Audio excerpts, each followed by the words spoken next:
As we were just discussing in the last block, the alleged murder of 16-year-old Aksa Parvez this past week raised some questions about the role religion might have played in the tragedy. But for an Oxford professor named Richard Dawkins, there's no questions at all.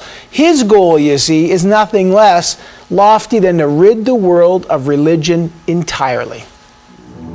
The time has come for people of reason to say enough is enough. Religious faith discourages independent thought, it's divisive, and it's dangerous. To some, he's the intellectual champion of science, the defender of Darwin. To others, especially at this time of year, Richard Dawkins is the Grinch who's trying to steal Christmas, and any other religious holiday for that matter. His book, The God Delusion, is a worldwide bestseller and was made into a BBC documentary. In the wake of the publicity, the atheist movement realized it's found its champion. And soon others joined his anti-religious crusade.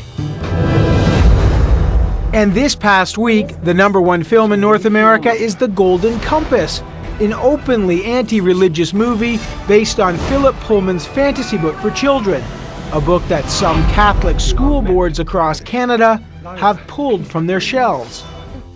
We decided to sit down with Richard Dawkins to do what many families, regardless of their faith, will do over the coming holiday: get into a good old-fashioned debate. We are in the midst of what some call an atheist movement. Christopher Hitchens, and there's several books, yours perhaps being the leading book. Many of them are why religion has not served people well. It has been a force for negativity in the world. What's your view on that? I don't want to say it's been a wholly force for negativity. I think that it's been, many individuals have been motivated powerfully to do good by their religion. Many individuals have been powerfully motivated to do evil by their religion. So I don't want to get into the position of totting up the good deeds and the evil deeds that are done by religion. I think it is irrational to allow your life to be governed by faith which is based upon something other than evidence. It may be that you do good because you have a faith based on something other than evidence, but it's still irrational to do so. Those people who would say, Dawkins, I believe in Jesus or whatever God they decide, and I felt the presence of the Lord. I have had that personal experience in a way that whatever you say with fancy Darwin talk, I have felt it the way I felt this chair. Yeah. How do you respond to that? Well, I'm not impressed by that, because there are a similar number of people who are who brought up Hindus and say, I felt the presence of Lord Krishna and etc. I mean, there are all sorts of illusions that the human brain is very capable of creating. And that's an illusion. Those people, those people deluded, those people that say they have had a religious experience? I think they are, yes. Those people who say that we have experienced a miracle, that God has interceded in the world. So. Yes, most definitely. That's a delusion. Yes. Was Jesus, in your mind, a deluded figure? No, I doubt it. I mean, we know so little about him because you can't rely upon the Gospels. I suspect that Jesus, in his own time, was a great teacher, a great moralist. His moral values were way ahead of his time. I think he was an admirable. I mean, that's why I wrote an article called "Atheists for Jesus," and somebody gave me a T-shirt with "Atheists for Jesus" written on it. But the notion that raising Lazarus from the dead. Oh, of course. I mean, that kind of story happens so easily. It happens to this day. There are all sorts of people reporting miracles all the time, and we don't. You don't believe them because it doesn't happen to chime in with the religion in which you were brought up. Many people have criticized you, and when they read The God Delusion, for example, you talk about the Jewish God, and you say genocidal, homophobic, racist. You use very provocative terms. Well, that's the Abrahamic God, which is the God of the Jews, Christians, and Muslims. Yes. Yeah, you are absolutely provocative on your descriptions. Read Leviticus, read Deuteronomy. I don't need to do any more than just quote. But is that a caricature to take the worst or the most fundamentalist, literalist readings of it, as opposed to the thousands of years of evolution of all of those religions? Two things to say about that. One is that there are many people in this world who do take the Bible or the Quran literally, and literally do think that you should stone homosexuals to death or whatever it might be. That's the first thing to say. The second thing to say is that even those people who don't say that, those people who have, as you say, evolved, have moved on. They have moved on for secular reasons. We've now abolished slavery. We now give equal rights to women. We now give votes to women. That's nothing to do with Scripture. That's nothing to do with the Bible. That's come about in spite of the Bible. And people have now gone back to the Bible and said, oh, well, we'll leave out that bit, we'll leave out that bit. It Although doesn't some chime would in say, with modern some would views. say the abolition of slavery was very much inspired by the Bible, even though slavery might have been the same. Well, you've got to be joking, because what you're saying is that you can, if you look through the Bible, pick a verse. You can probably find a verse that you can read as abolishing slavery, and then you've got another verse that says you should keep slaves. So you're picking and choosing. That's all I'm saying. We don't get our morals from the Bible because we pick and choose on the basis of a modern morality which has evolved. You're quite right to say it's evolved. It's evolved for secular reasons, and now with hindsight, having evolved our morality for secular reasons, we can go back to the Bible and we can, as it were, rub out the bits that don't fit with our modern secular morality. Just don't read them anymore, and that's what people do. World would be better in your mind without religion? Yes, I think it probably would. I mean, I think it is certainly true that there have been some good things, like Martin Luther King was probably inspired by religion, for example. Not probably, he was. Well, okay, I mean, he was just as much inspired by Gandhi, who was of a very different religion, if any at all. So I think that it would probably be better to say that the movements like the movement for feminism, the movement for black emancipation, the movement to abolish slavery, the movement to to abolish cruelty to animals and things, these have all been mainly secular, cultural, evolutionary events, and church people have been prominent in some of them, as it happens. If religion and belief in God has not been helpful, as you say, has deluded people, atheism doesn't exactly have a stellar record. I mean, societies that have tried to live without religion and God... You're not going to bring out Hitler and Stalin again, are you? I mean, you brought out fundamentalism for religion. Why is it not fair to try to use examples of societies that have tried to live without religion? Are you seriously bringing up Hitler and Stalin? How do you argue that the bloodiest century that we've just lived through, 20th century, was bloody, and it also happened to be the one that declared war against religion to a certain degree? Look, this is so easy. Hitler and Stalin happened to, well, Stalin was an atheist, Hitler wasn't, but it doesn't matter that Hitler was Catholic and Stalin was an atheist. They were deeply evil men. They were motivated by quasi-religions of their own, in Hitler's case, invention, in Stalin's case, inheritance. These men were deeply evil. They were motivated by deeply evil quasi-religions, cultural religion substitutes. It was purely incidental. It's as incidental if they were atheists as Hitler wasn't. Well, could we say the same thing about the 9/11 hijackers? It was incidental that they were religious? You could not. It was not incidental, because it was religion that motivated them all the way. It was religion that gave them the courage to do it. It was religion. I mean, you know perfectly well what the last words of those hijackers were. Right, but Stalin, you could say the same thing about Stalin and his war against by atheism. He was motivated by Marxism. He was motivated by a deluded vision of a paradisical future. Richard Dawkins is confident that Darwin's theory of evolution explains everything, making God irrelevant.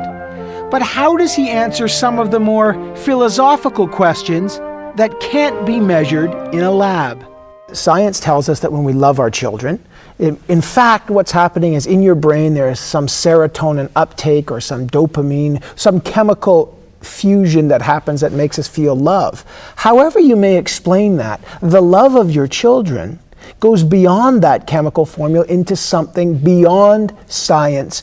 It's a window into something ineffable. I fully accept that science cannot actually explain love. I can't say love is the uptake of this, that, or the other chemical, love is this, that, or the other neurons.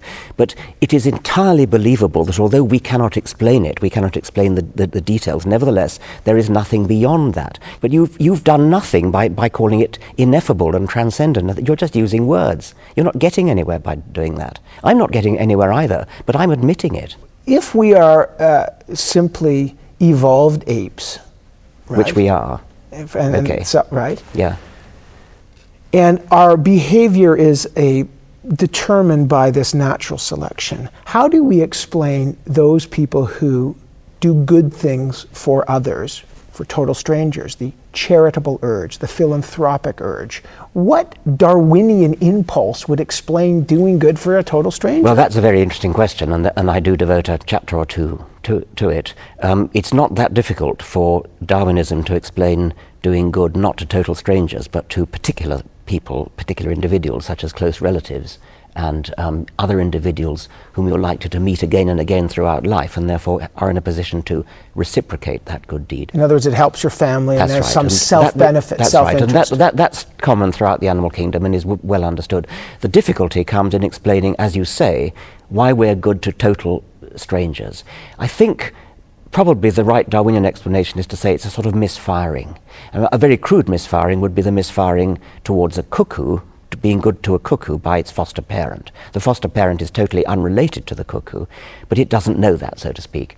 Natural selection has built into the cuckoo foster parent, reed warbler, whatever it is, a mechanism which says, be nice to small squawking things in your nest. And that works. Don't shake your head, it's entirely plausible. I know, that is what happens. But when you say a misfiring, yes. So I am nice to a homeless person on the street, and you're suggesting that it's a misfiring of my Darwinian impulse. Yes, but that's not to demean it in any way, because what I'm trying to explain is that there definitely is a desire to be good, a desire to be nice, a feeling of empathy, a feeling of sympathy. When I see an unfortunate person, somebody who is destitute, I want to help them. I really do. I mean, it's a strong desire. It's as strong as a sexual lust, and I think the sexual lust is actually not a bad analogy. Now, in our history, the lust to be good once worked in Darwinian terms, because everybody you met in those days would be likely to be either a close relative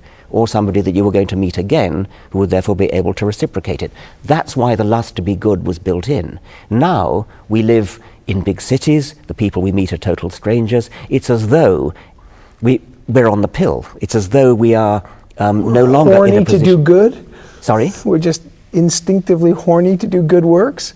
If you're demeaning it by using that phrase. Well, I'm trying to explain to you, by using an analogy of sex, the but analogy works. Are you demeaning the charitable impulse, which some would say lies at the heart of religion and the morality? Are you demeaning that kind of morality by saying it's a misfiring of a Darwinian impulse, as opposed to actually something else? I'm trying to enlighten by explaining, and I'm using sex as an analogy, and you have got to admit that we feel sexual lust even though we're using contraception, and therefore from a Darwinian point of view the sexual lust is not working anymore. We still feel the lust. Now, I'm saying that the parallel to that is that in our Darwinian history, we felt a lust to be good in just the same ways we felt a lust to be sexy. Could one argue that, to use that analogy, if you're beholden to the Darwinian theory, it shows not a consistency of the Darwinian theory, but a failure, a paucity of the Darwinian theory and its inability to explain good charitable works? Not an inability to explain, but an inability to discriminate between situations in which the Darwinian impulse is, in a Darwinian sense, appropriate and when it isn't appropriate. Would that suggest that in the future we will evolve away from the Darwinian impulse to do good? Possibly, but the force of that question is exactly the same as the force of, does it suggest that we will completely lose our sexual lust if in the future we go through generations of using contraception? I don't think actually that either of those will happen. It's a great pleasure to speak with you always. Thank you very much. Thanks so much. Okay.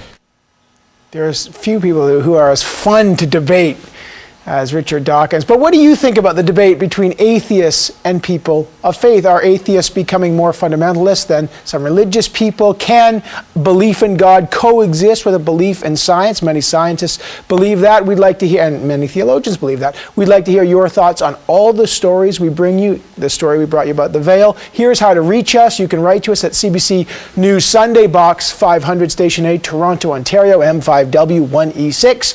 Our email address is sunday@cbc.ca, or visit us online anytime at cbc.ca/Sunday. You can also view our stories, post our comments. That's the kind of debate we usually have, Carol. It's like, what about the Darwinian impulse to slap somebody upside the head? That's what he is with everybody.